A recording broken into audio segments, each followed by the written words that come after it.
ஆனைமுகனை தொழுதால் நவக்கிரகங்களும் மகிழும்.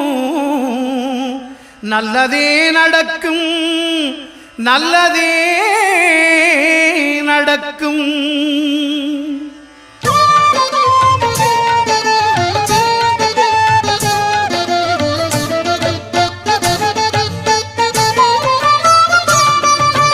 ஒன்பது கோளும் ஒன்றாய் காண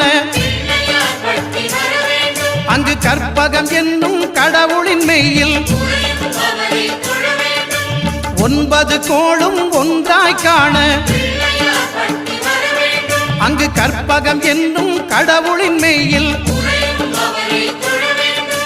சூரியன் முதலாய் 9 கிரகமும் பலவித குணங்களை கொண்டிருக்கும். எங்கள் கற்பக தருவில் அவை வரும்போது ஒன்றாய் சேர்ந்து பலனளிக்கும்.